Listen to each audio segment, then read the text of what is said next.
Não vou me calar.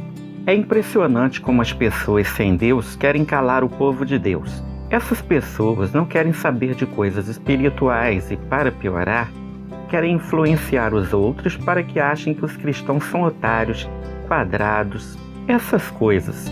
Bem, as pessoas sem Deus são fortes e têm o apoio da mídia, televisão, rádio, jornais impressos e digitais. A mídia tem uma força enorme para influenciar. E os papagaios, aquelas pessoas que apenas repetem o que ouvem, saem defendendo o que a mídia defende.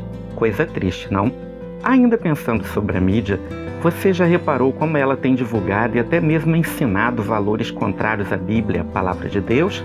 Pecados como adultério, prostituição, relacionamento homossexual, a história diabólica de que toda religião é boa e outros são passados de forma natural, dando a entender que cada um pode fazer o que quer da sua vida e que quem fala contra essas coisas é preconceituoso.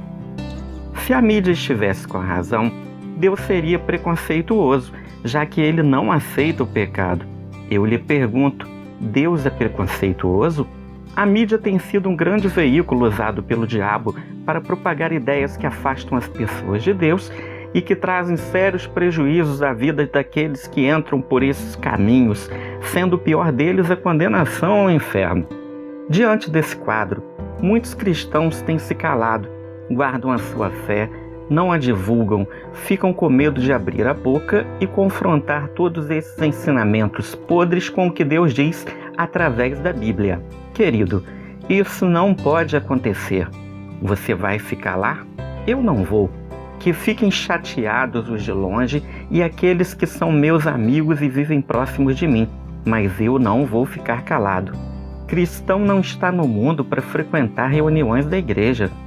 O cristão está aqui para anunciar Jesus e para apontar os pecados dos quais a Bíblia fala. Afinal, quem vive na prática do pecado não é de Deus.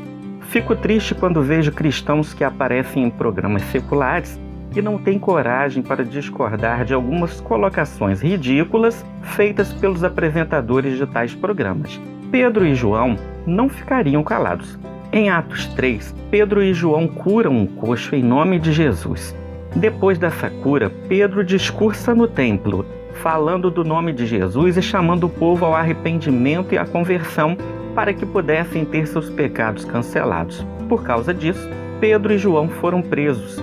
No dia seguinte, Pedro e João foram colocados diante das autoridades e Pedro, cheio do Espírito Santo, continuou defendendo o nome de Jesus e ainda disse que aquelas autoridades foram responsáveis por Cristo ter sido crucificado. Os homens, autoridades, ordenaram que Pedro e João não falassem nem ensinassem em nome de Jesus. Mas Pedro e João disseram o seguinte, Atos 4, 19 e 20. Respondendo, porém, Pedro e João lhes disseram, julgai vós se é justo diante de Deus ouvir-vos antes a vós do que a Deus, porque não podemos deixar de falar do que temos visto e ouvido. Que exemplos para nós! Pressionados e ameaçados, Pedro e João mantiveram seu compromisso com Cristo e com a missão de anunciá-lo, independente da oposição. Que os homens me perdoem, mas meu compromisso é com Deus. Estou com Pedro e João. Não vou me calar porque tenho que ouvir a voz de Deus e não a dos homens. Não vou me calar porque não posso deixar que as pessoas tenham como destino o inferno. Não vou me calar diante do que tenho visto, ouvido e aprendido com Deus. Vou confrontar pecados, falar de Jesus e espero que você seja contagiado a fazer o mesmo, porque eu não vou me calar.